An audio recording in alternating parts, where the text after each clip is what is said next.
Et salut, la dernière fois on s'est laissé en se posant la question de, pour en finir avec la famille, d'accord, mais avec quelle famille? Est-ce que toutes les familles sont à mettre au même niveau? Est-ce que la question de la famille blanche, bourgeoise, hétéropatriarcale, c'est la même chose que abolir la famille queer, etc. Et c'est le chapitre qu'on va traiter maintenant. Ce chapitre il commence donc avec une citation de Kay Lindsay. Bien que nos familles aient pu prendre des formes quelque peu différentes de celles des blancs et blanches, la socialisation nécessaire au maintien de l'État y a tout de même été perpétrée. Cette citation de Lindsay Kay dans le livre The Black Woman as a Woman, donc la femme noire en tant que femme, va décrire très bien en fait le contenu de ce chapitre parce que si on veut faire très très court hein, et que vous n'avez pas envie de vous faire chier avec toute la vidéo, concrètement, oui, toutes les familles. Mais alors pourquoi, comment, on va rentrer dans les détails. À ce stade, vous vous dites peut-être que, ok, c'est très bien tout ça, mais dans ce contexte, le terme abolir semble provocateur et nocif, pour ne pas dire inutilement trompeur en 2022, bouquin de 2022. Allons donc, nous n'avons tout de même pas l'ambition de faire aux familles ce que nous comptons faire aux prisons, n'est-ce pas? En tout cas, pas aux familles du prolo noir, racisé, autochtone et ou queer. Si on y regarde de plus près, l'abolition de la famille, notamment lorsque celle-ci n'est pas accompagnée de l'épithète blanche ou bourgeoise, n'est-elle pas finalement qu'un petit plaisir fantasmagorique pour des socialistes blancs blanches ou des colons queer relativement riches, ou au moins pour des féministes athées du cœur de l'Empire? Autrement, comment pourrions-nous oser parler d'abolir la famille dans le contexte, disons, de la résistance palestinienne, au sein duquel la famille autochtone est toujours déjà préabolie par les forces d'occupation génocidaires?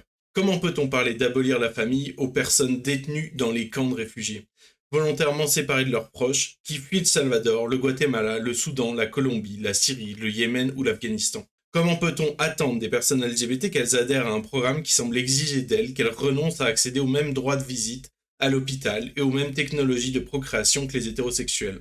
Il serait peut-être préférable d'appeler à un élargissement ou à une réforme de la famille plutôt qu'à une abolition de celle-ci, non? Cela ne sert à rien de courir le risque de donner l'impression de comparer les mauvais côtés des pratiques de parenté des populations colonisées avec l'état carcéral. Il est clairement imprudent de chercher à défendre une politique qui pourrait être interprétée comme une volonté de mettre la famille, l'entité même qui œuvre souvent sans relâche pour protéger la jeunesse noire, migrante et autochtone de la violence, en la cachant aux flics, en la libérant de prison, et ainsi de suite, sur le même plan que ses ennemis, les flics, les tribunaux et les prisons. Alors cet extrait il dit déjà beaucoup de choses. Parce qu'effectivement, quand on parle d'abolitionnisme, souvent les gens ils pensent à les mouvements abolitionnistes pour les prisons, pour la police, en tout cas des mouvements de gauche. Bah, on se dit que quand même mettre la famille au même niveau que la prison, la police, c'est quand même un peu abusé. Est-ce que c'est pas juste de la provoque? Est-ce que c'est pas un truc de petits blancs qui cherchent leur petite sensation forte de sentir rebelle, etc. Et la réponse globalement, elle va être celle qu'on a eue dans cette première citation de Kay Lindsay, mais on va y venir et d'abord on va se poser la question de est-ce que toutes les critiques de la famille sont bonnes à prendre pour autant. Elle dit notamment il y a des approches nocives de remise en question de la famille. En particulier, elle pense à pendant le Covid où des gens se sont appropriés la terminologie de l'abolitionnisme de la famille pour se plaindre de la distanciation sociale. Ce qu'elle nous dit, elle, c'est que globalement, ce genre de prise de parole, ça a été balayé et à juste titre. Il y a des mauvaises façons d'attaquer la famille, mais personne ne les prend au sérieux et c'est pas un sujet. Par contre, il y a quand même des bonnes façons d'attaquer la famille et on va se poser la question de pourquoi, comment. Notre sujet, il va commencer avec le rapport Moynihan en 1960 et quelques, où Moynihan, qui est un ministre, va déclarer que l'infériorité des Noirs aux États-Unis c'est expliqué par l'absence du modèle de famille nucléaire chez les Afro-Américains. Globalement, c'est une tech raciste, il n'y a pas besoin d'expliquer. Ce que lui, il avance, c'est que les Noirs sont inférieurs aux Blancs aux États-Unis, et ça, c'est en particulier dû au modèle familial matriarcal. Ce qui va soulever pas mal de remue, évidemment, et à juste titre, et où des gens vont évoquer le travail de E. Franklin Frazier, qui est un sociologue des années 30, qui lui a travaillé sur la famille noire au sorti pendant l'esclavage, pendant la période esclavagiste aux États-Unis. Franklin Frazier, c'est quelqu'un qui va défendre l'idée d'une respectabilité noire et dire qu'il faut changer le modèle familial parce qu'il est plutôt d'avis que le modèle matriarcal, c'est quand même pas idéal non plus. Mais il a une approche qui, lui, est mélioratrice de la famille noire africaine-américaine. Alors, qu'est-ce qu'elle a de particulier, cette famille noire pendant et au sortir de l'esclavage aux États-Unis? C'est que, d'une part, on a déshumanisé au possible les gens et qu'on a détricoté de toute façon les familles, puisque on a considéré les gens non plus comme des êtres humains, mais comme des marchandises, les gens se sont retrouvés en esclavage et séparés de leur famille la plupart du temps. Et l'impact que ça a eu, ça a été de socialiser le soin au sein de la communauté des personnes esclavagisées. D'une certaine manière, on pourrait presque dire que l'esclavage aurait aboli la famille dans ces conditions spécifiques-là. Puisque ne permettant pas au lien familial de se développer et de se maintenir entre les gens, ça a forcé les communautés mises en esclavage à créer d'autres modes d'entraide et de soutien. Puis, une fois sortie de l'esclavage, la famille va se reprendre sa place dans la société et même parmi les communautés noires. En revanche, ce sera une famille qui sera axée sur le matriarcat, l'organisation du foyer par les femmes. En revanche, dans les années 60, comme ça va relever ce sujet-là, d'une part, des gens vont défendre l'héritage et le point de vue de Franklin Frazier. En revanche, il va y avoir aussi des gens, et en particulier des femmes féministes noires, qui vont dire que, alors oui, mais en même temps, non. Parmi ces femmes, on va trouver Hortense Spillers, qui, dans Mama's Baby, Papa's Maybe, donc le bébé de maman et papa peut-être, traduit littéralement, qui elle écrit « Il ne me semble pas du tout pertinent de décider si nous devons qualifier de famille ou d'autre chose les systèmes de soutien que les Africains, Africaines, États-Uniens et États-Uniennes ont développés dans des conditions de captivité. » Et grosso modo, elle, sa texte, c'est d'arriver et de dire, en fait, elle est plutôt sur une ligne abolitionniste de la famille, et elle va dire, non, en fait, ce qu'on essaye de valoriser, là, dans le cadre de l'esclavage et ces systèmes de soutien, qui n'est pas la même chose que la famille, ça me semble pas approprié de dire ça, c'est la famille. Tout le sujet, en réalité, et toute la critique est là où on va critiquer à la fois Frazier et à la fois Moignon, qui se rejoignent sur un avis un peu patriarcal. C'est de dire que, en fait, au sortir de l'esclavage, la femme noire n'est pas considérée comme féminine. C'est-à-dire que l'esclavage a procédé d'une déshumanisation tellement violente des personnes qu'on a enclenché aussi un processus de dégenrage. C'est-à-dire qu'on a arrêté de se soucier, de se dire ça c'est une femme, ça c'est un homme, on dit juste ça c'est des esclaves, c'est des biens meubles, ils sont là pour travailler et on les envoie ramasser du coton, je ne sais quoi, peu importe, faire du travail d'esclave. Et la question du genre ne se pose pas vraiment. En réalité, on verra que c'est un peu plus compliqué que ça. Et donc, ce que Spillers dit, c'est que Moignan, comme Frazier, se rejoignent sur l'indécence du matriarcat de la famille noire. Et elle, ça lui va pas trop comme point de vue. Par rapport à cette idée de réinsérer la femme noire dans la féminité et de regenrer les femmes, elle, ce qu'elle dira, c'est nous sommes moins intéressés à rejoindre les rangs de la féminité genrée qu'à gagner le terrain insurgé en tant que sujet sociaux femmes. Grosso modo, l'approche, c'est de remettre en cause, encore une fois, la famille, et donc de dire d'une part, remettre en cause la position genrée et l'approche, parce que quel est et aussi son rôle dans la famille, en réalité. Le sujet des femmes noires, de dire, en fait, nous, on n'a pas vraiment ambition de rejoindre les rangs de la féminité, ce qu'on aimerait, c'est juste être un sujet politique. Et c'est déjà quelque chose de fondamentalement plus radical et plus combatif. Mais aussi de remettre en cause le concept même de famille et de filiation. On revient sur ce que disait précédemment Spillers, c'est-à-dire que, d'une part, le rôle de la femme dans la famille et le genre sont deux choses qui sont assez concomitantes. Même si on prend le temps de noter les mères, quel que soit leur genre, puisque en l'occurrence, c'est comme on l'a dit plusieurs fois, ici on parle de maternage et donc de l'acte de prendre soin en tant que parent. Et dans cette idée, on trouve que le maternage, donc le fait de prendre soin en tant que parent, c'est quelque chose de révolutionnaire, c'est quelque chose qui va changer notre rapport les uns les unes aux autres, mais aussi c'est quelque chose qui est strictement différent de la maternité, et la maternité, c'est quelque chose dont il faut nous défaire. Notamment, la maternité et la filiation, comme on disait juste avant, c'est ce sujet de forme naturalisée d'organisation humaine qui reste en place et qu'on a du mal à dégager parce que il y a cette idée un peu naturelle de si quelqu'un fait venir au monde un ou une enfant, et évidemment, il y a un lien très particulier, alors qu'en réalité, une fois que les enfants sont nés, c'est des enfants. C'est pas les enfants d'eux, c'est des enfants. En tout cas, si on a envie de les prendre comme des sujets à part entière. Et quand on parle des enfants d'eux, on en revient à nouveau à ce sujet de ce qu'elle disait, hein, il n'y a assez de place pour remarquer la violence que ce modèle célébratoire fait potentiellement subir aux mères elles-mêmes. Puisque enfant d'eux implique, comme on le disait, responsabilité. Et devoir de prendre soin et devoir de énormément de choses que les personnes ne sont pas forcément en mesure de faire, ne serait-ce que par leurs conditions matérielles d'existence. Et puis au milieu de quelques paragraphes, elle nous note dans un coin que il faut lire Revolutionary Mothering parce que c'est quelque chose qui a, elle, changé sa vie, changé la vie de beaucoup de ses élèves qui lui ont dit « Oh là là, merci pour ce conseil, c'est très intéressant, etc. » Ce qui nous amène ensuite à Jennifer Nash, qui est donc une féministe noire aussi. Elle va avoir une approche plus critique de ce qui est dit dans Revolutionary Mothering.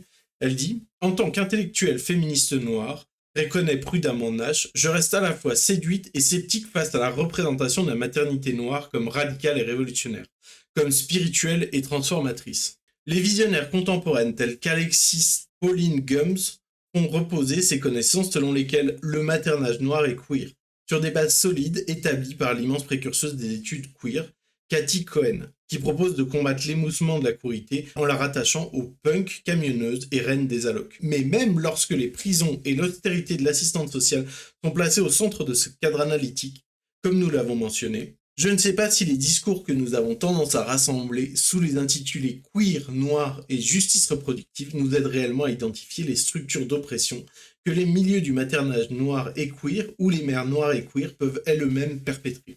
Il y a un point de départ qui est de dire que, en fait, c'est très bien de réfléchir aux oppressions que subissent les personnes noires, les personnes queer, et de voir comment ces personnes ont fait émerger des modèles familiaux un peu différents qui vont, elles, vers plus de soins, mais qui ne sont pas exempts de tout reproche. C'est-à-dire que il faut quand même avoir un œil critique sur le fait que même dans les communautés queer, même dans les communautés noires, il peut y avoir des violences perpétrées au sein de la famille.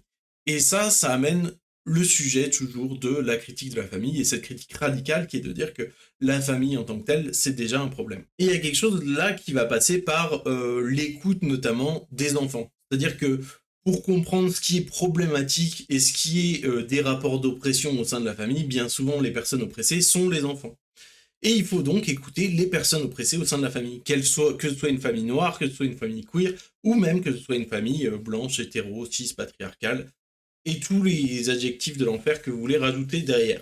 Il faut aussi remettre en cause l'assignation au maternage. C'est-à-dire que, encore une fois, on revient sur le sujet du genre, qui en réalité n'est pas que un sujet de genre, puisque quand on vient sur les sujets queer, on peut s'éloigner des normes traditionnelles de genre, même si il y a quand même certaines choses qui vont tenter de se reproduire et qui vont avoir des logiques, on peut avoir des logiques patriarcales dans des couples lesbiens, ça n'empêche pas, peu importe, je m'égare, mais de repenser l'assignation au maternage et de repenser le fait qu'on désigne des personnes en disant « toi tu seras le parent référent de cet enfant. C'est ta responsabilité, les enfants te doivent amour d'autant plus, mais toi tu as cette responsabilité. » Et inversement, oppression sur les enfants, de se voir assigner une personne sans qu'il ou elle ait leur mot à dire, etc.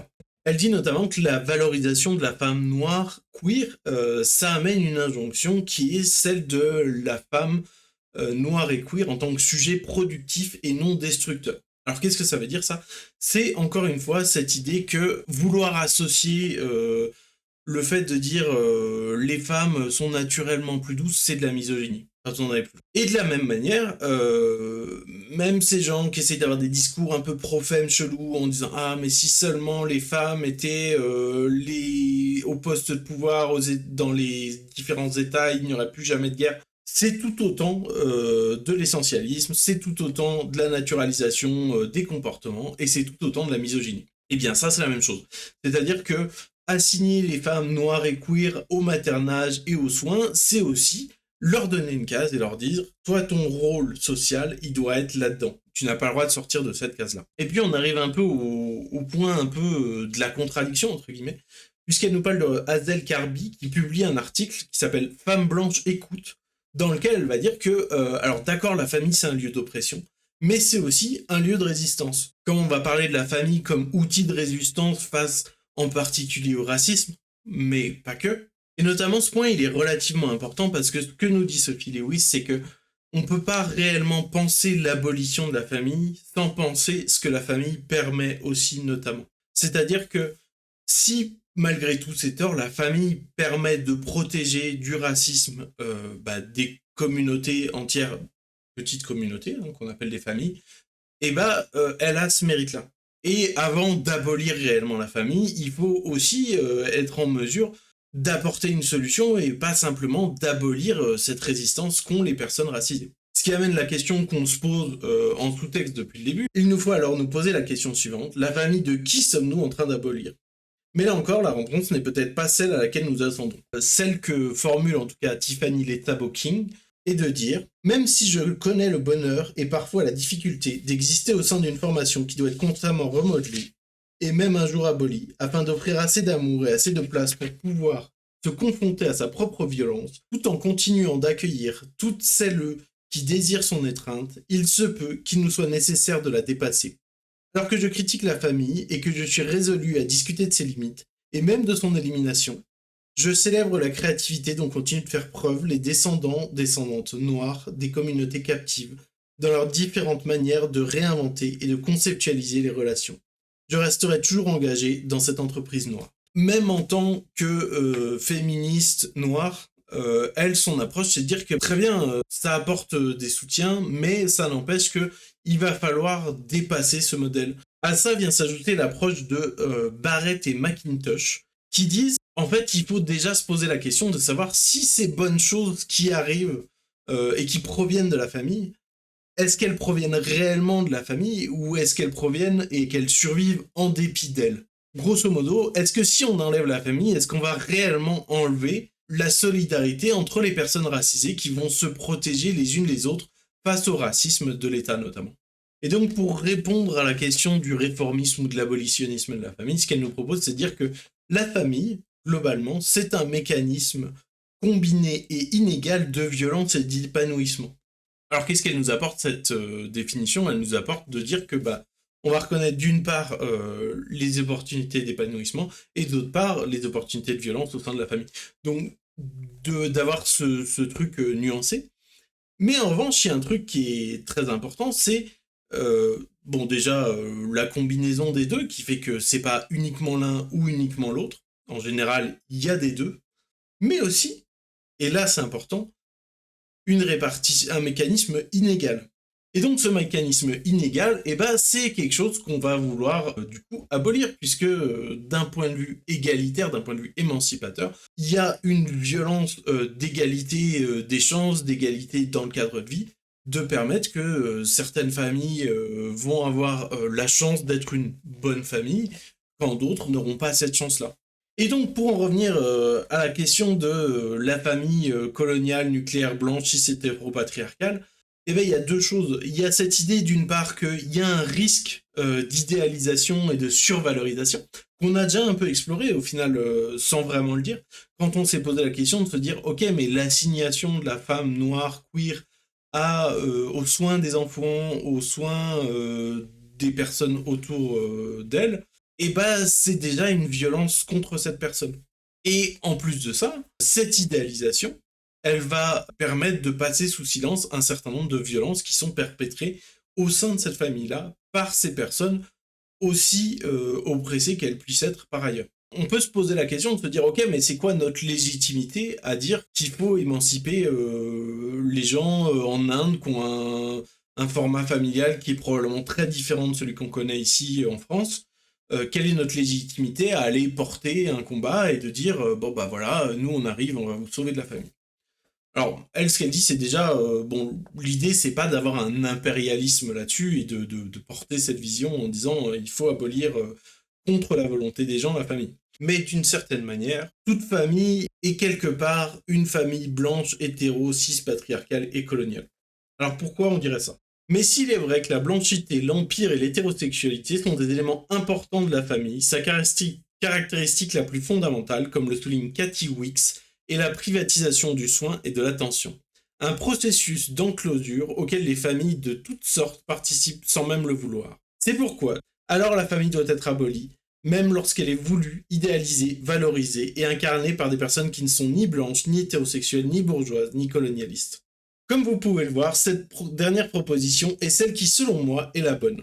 Bien qu'il n'y ait pas d'égalité ni de justice dans la distribution de la parentalité entre les êtres humains sur cette terre, et bien que les populations blanches, hétéro et ou bourgeoises ne méritent en rien de récolter les fruits du courage dont toutes les autres font preuve en abolissant la famille, ce n'est qu'en nous débarrassant collectivement de cette technologie de privatisation qu'est la famille que notre espèce pourra réellement prospérer. À l'heure actuelle, il est commun dans presque toutes les communautés de célébrer la famille comme le bastion d'une protection relative contre la persécution de l'État et la coercition du marché, et comme un espace permettant d'entretenir des langues, des traditions et des pratiques culturelles subordonnées. Mais ce n'est pas une raison suffisante pour épargner la famille. Avec frustration, Hazel Carby souligne, pour la gouverne de ses sœurs blanches, le fait que bon nombre de personnes opprimées sur le plan racial, économique et patriarcal s'accrochent avec fierté et ferveur à la famille. Elle a tout à fait raison. Néanmoins, comme le formule Cathy Weeks, le modèle de la famille nucléaire qui a servi au groupe subordonné de barrière contre l'État, la société et le capital est exactement la même institution blanche, coloniale, bourgeoise, hétérosexuelle et patriarcale qui a été imposée par l'État. La société et le capital aux populations autrefois asservies, aux peuples autochtones et aux vagues successives d'immigrés, qui continuent toutes et tous d'avoir besoin de ces maigres protections, tout en restant marginalisés par son héritage et par ses prescriptions. La famille est un bouclier dont les êtres humains se sont saisis à raison pour survivre à une guerre. S'il nous est impossible d'envisager de baisser ce bouclier, c'est peut-être que nous avons oublié que la guerre n'est pas censée durer pour toujours. Notamment là-dessus, on va parler de Paul Gilroy qui montre que la forme alternative de la famille noire soutient paradoxalement le régime bourgeois. Dans The Black Woman, publié en 1970 par Tony Cade, alors que globalement la matrophobie, donc cette idée d'oppression à l'encontre des mères de famille et des régimes un peu matriarcaux, et particulièrement la haine des femmes noires fait rage, suite à la publication de The Negro Family, The Case for National Action, donc ce fameux rapport moignant. Les personnes qui contribuent à cet ouvrage, donc The Black Woman, en viennent à questionner le familialisme dans les communautés noires. Mais une ou deux contributrices rejettent catégoriquement l'idée que la famille puisse jamais faire partie de la libération noire, humaine et collective. Dans son intitulé The Black Woman as a Woman, Kay Lindsay développe l'analyse suivante. Si toutes les institutions blanches, à l'exception de la famille, étaient détruites, l'État pourrait encore se relever. Mais il serait alors noir plutôt que blanc. En d'autres termes, le seul moyen de garantir la destruction de l'État patriarcal est de détruire aussi l'institution de la famille. Et je dis bien détruire, reprend comme en écho la féministe Pat Parker, alors représentante du Centre de santé des femmes dans un discours donné en 1980 à Oakland, en Californie, lors du congrès BASTA, Women's Conference on Imperialism and Third World War. Parker s'exprime alors au nom du Black Women's Revolutionary Council, entre autres organisations, et après avoir abordé de nombreux sujets, parmi lesquels l'impérialisme, le Ku Klux Klan et la construction du mouvement, termine délibérément son discours par la famille. Tant que les femmes seront entravées par la structure de la famille nucléaire, nous ne pourrons pas avancer efficacement vers la révolution. Et si les femmes n'avancent pas, la révolution n'aura pas lieu. La gauche, ainsi que les femmes, et plus particulièrement celles de classe moyenne et supérieure, doivent se défaire de leur indéfectible loyauté envers la famille nucléaire, charge Parker. C'est l'unité de base du capitalisme, et pour que nous puissions avancer vers la révolution, elle doit être détruite. Et on en finit par Annie Olaluku-Teriba, qui est une spécialiste britannique de la théorie de l'histoire de la noirité, et qui, elle, dit que dans le sujet du patriarcat, les rapports hommes-femmes sont au moins aussi importants que les rapports parents-enfants. Ce qui va amener à la grande question, si on souhaite abolir le patriarcat, il va falloir se poser la question du traitement des enfants. Et ce traitement des enfants, il va se passer par la question de comment fonctionne la famille, et notamment abolir la famille. Et donc, c'est un peu là-dessus qu'on finit ce chapitre où elle nous dit que, globalement, c'est un peu... voilà les arguments. Il faut abolir la famille et toutes les familles. Et dans le prochain chapitre, on se pensera sur ce qu'elle appelle une petite histoire de l'abolitionnisme de la famille. Donc, à savoir, on va se pencher sur plusieurs mouvements d'abolitionnisme de la famille, d'où ils viennent, qu'est-ce qui les a motivés, Voilà, j'espère que ça vous a plu, et puis si vous avez aimé cette vidéo, likez, partagez, ça m'aiderait beaucoup.